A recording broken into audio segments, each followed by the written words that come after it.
હું નિમિષા ભાવસાર મારી YouTube channel રૂડુ રસોડુંમાં આપ સૌનું સ્વાગત કરું છું. આજે આપણે હરાભરા કબાબ બનાવીશું. અત્યારે શિયાળામાં પાલક સરસ આવતી હોય તો છોકરાઓને પાલકનું શાક તો ભાવતું નથી હોતું, પણ આપણે જો એમાંથી આવી કંઈક રેસીપી બનાવીને આપીએ તો ખુશ થઈને ખાઈએ અને લંચ બોક્સમાં પણ આપી શકાય આપણે. તો એના માટે આપણે જોઈશે પહેલાં તો પાલક. આ પાલકને મેં ડાળખાથી ચૂંટી અને સરસ સાફ કરીને ધોઈને લીધી છે. પછી વટાણા લેવાના, મીઠું, તેલ, ધાણા જીરું, આમચૂર પાવડર લેવાનો. લીંબુ પણ નીચોવી શકાય, પણ પછી બધું પાલક અને વટાણા બધું બાફીને લઈએ તો થોડુંક ઢીલું થઈ જાય પૂરણ, એટલે આમચૂર પાવડર લેવાનો. ગરમ મસાલો, લસણ, કેપ્સિકમ, બાફેલા બટાકાને બાફીને લેવાના, આદું, કોથમીર અને મરચાં. અને અહીંયા મેં ચણાનો લોટ શેકીને લીધો છે. જો શેકેલો ચણાનો લોટ ના હોય ને તમારે એકદમ ઝડપથી બનાવવો હોય તો તમારા ઘરમાં ઝીણા ગાંઠિયા કે મોટા પડ્યા હોય એને ક્રશ કરીને પણ તમે લઈ શકો. અને આ બ્રેડ ક્રમ્સ, આપણે પૂરણ ઢીલું થઈ જાય તો થોડાક નાખવા માટે જોઈશે. તો આ બ્રેડ ક્રમ્સ. હવે આપણે પહેલાં પાલક અને વટાણા બાફી લઈશું.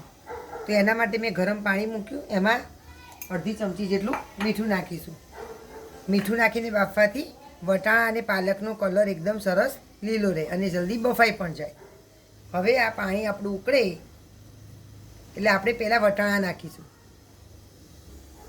હવે આપણે વટાણા નાખી દઈશું. અત્યારે મેં એક વાટકી જેટલા વટાણા લીધા હતા અને અડધી પાલકની ચૂડી લીધી. હવે આ વટાણામાં એક ઉભરો આવે, થોડાક બફાય પછી પાલક નાખીશું, કારણ કે વટાણા જલ્દી ના બફાય, પાલક જલ્દી બફાઈ જાય. વટાણા જો એકદમ તાજા ફ્રેશ ફોલેલા હોય તો પાછા જલ્દી બફાઈ જાય, પણ મારે કાલના ફોલેલા હતા એટલે થોડા ફ્રીજમાં મૂકેલા હોય એટલે થોડા ઠંડા હોય એટલે એને 5 મિનિટ વધારે લાગે પાલક કરતાં. તો એને પહેલાં વટાણા બાફવામાં નાખ્યા. હવે વટાણા થોડા બફાય પછી હું એને પાલક ઉમેરીશ. આપણા વટાણા અને પાલક બફાય ત્યાં સુધી આપણે આદું, મરચાં અને કોથમીર અને આ લસણ એ બધું આપણે ક્રશ કરી લઈએ. કેપ્સિકમ પણ આપણે એક લીધું એ પણ ક્રશ કરી લઈશું. હવે આપણા વટાણા થોડા કચકતરા ચડી ગયા છે. હવે આપણે એને પાલક ઉમેરી દઈશું. પાલક અત્યારે તમને એવું લાગે કે બહુ બધી છે, પણ આમાં 5 મિનિટમાં બધી ઉસમાઈ જશે સરસ. હવે આને ઢાંકી અને 5 મિનિટ માટે થવા દઈશું, એટલે વટાણા અને પાલક બંને સરસ બફાઈ જશે. આપણે ગ્રીન પેસ્ટ તૈયાર કરી દીધી, કોથમીર, આદું, મરચાં અને કેપ્સિકમની. હવે આપણે આ બટાકા જે બાફ્યા હતા એને આપણે સરસ છીણી દઈશું, એટલે અંદર એક પણ સેજ જે ગાંઠો આવે નહીં. આવી ઝીણી જે છીણી હોય આપણી એનાથી છીણી લેવાના. આ આપણા વટાણા અને પાલક બફાઈ ગયા અને આ બટાકા પણ આપણા છીણી લીધા. પાણીમાંથી બહાર કાઢી લઈશું. હવે આપણે પાણીમાંથી બહાર કાઢી દીધું. આની ઉપર આપણે થોડુંક ઠંડુ પાણી નાખી દઈશું, એટલે કલર પણ એનો ગ્રીન રહેશે અને જલ્દી ઠંડુ પણ થશે.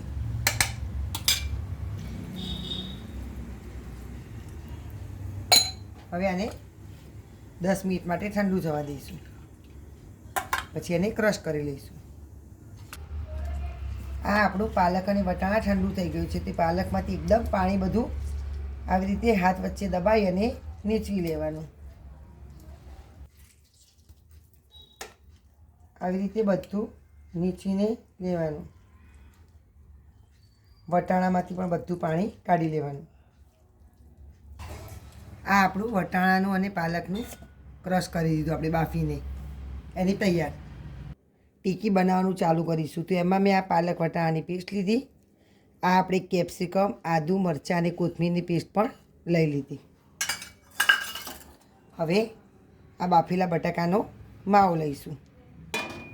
અડધી ચૂડી હોય તો 2 નાના બટાકા લેવાના.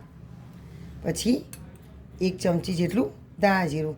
આમાં આપણે હળદર કે લાલ મરચાંનો ઉપયોગ કરવાનો નથી. હવે આ ચણાના લોટનું જે આપણે શેકીને તૈયાર કર્યું હતું એ નાખી દેવાનું. એ બાઇન્ડિંગ માટે જ નાખવાનું છે અને ટેસ્ટ પણ એનો સારું આવે તો 4-5 ચમચી નાખવાનો. આ આપણો ગરમ મસાલો અને આમચૂર પાવડર અડધી ચમચી નાખી દઈશું. હવે સ્વાદ અનુસાર મીઠું.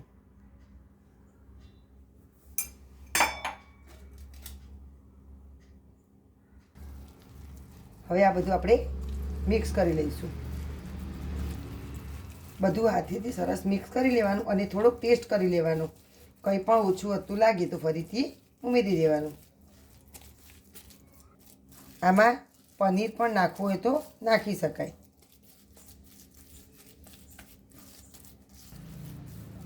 હવે આ આપણું બધું કમ્પ્લીટ થઈ ગયું. પણ હવે જો ઢીલું લાગતું હોય અને કબાબ ના વળાય એના માટે આપણે બ્રેડ ક્રમ્સ થોડા થોડા ઉમેરીશું. હવે બધું મિક્સ કરી લઈશું. બ્રેડ ક્રમ્સ જરૂર પૂરતા જ નાખવાના, એટલે થોડા થોડા નાખતું જવાનું અને મિક્સ કરતું જવાનું. વધારે નાખશો તો એકદમ ડ્રાય થઈ જશે, એટલે થોડાક નાખી અને પછી એને મિક્સ કરવાનું. જો ઢીલું લાગે તો જ બીજા નાખવાના, નહીંતર નહીં ઉમેરવાના. હવે આ આપણું મિશ્રણ સરસ તૈયાર થઈ ગયું. થોડોક તેલવાળો હાથ કરી અને આવી રીતે ગોળ ગોળ સરસ કબાબનો આકાર આપી નાના નાના થોડાક પતલા કરવાના, એટલે જલ્દી ચડી પણ જાય. કાજુનો આવી રીતે દબાવી દઈશું. હવે એને રીતે પેનમાં તેલ થોડુંક નાખી અને આવી રીતે બધા કબાબ આપણે મૂકી દઈશું. આ આપણા બધા કબાબ સરસ વાળી અને આપણે ફ્રાય થવા મૂકી દીધા. આને આપણે એક સાઈડ સરસ થોડા બ્રાઉન થાય એટલે આપણે એને પછી પલટાવી દઈશું. આ આપણા એક સાઈડ સરસ ક્રિસ્પી થઈ ગયા. હવે આપણે એને પલટાવી દીધા છે. હવે બીજી સાઈડ ક્રિસ્પી થાય એટલે આપણે લઈ લઈશું. આને એકદમ મીડિયમ તાપે થવા દેવાના સરસ, એટલે અંદર સુધી સરસ ક્રિસ્પી પણ થાય અને સરસ બધું ચડી પણ જાય. બહુ ફૂલ ગેસ નહીં રાખવાનું, નહીંતર ઉપરથી નીચેથી કાળા થઈ જશે અને અંદરથી ઢીલા ઢીલા રહેશે. આ આપણા હરાભરા કબાબ તૈયાર. એકદમ હેલ્ધી અને ટેસ્ટી, ક્રિસ્પી, લંચ બોક્સમાં પણ ભરી શકાય એવા. તો મારી આ વાનગી પસંદ આવી હોય તો મારી યુટ્યુબ રૂડું રસોડુંને સબસ્ક્રાઈબ કરશો, બેલ આઇકોન પર પ્રેસ કરશો અને તમારા ફ્રેન્ડ સાથે શેર કરવાનું ભૂલતા નહીં.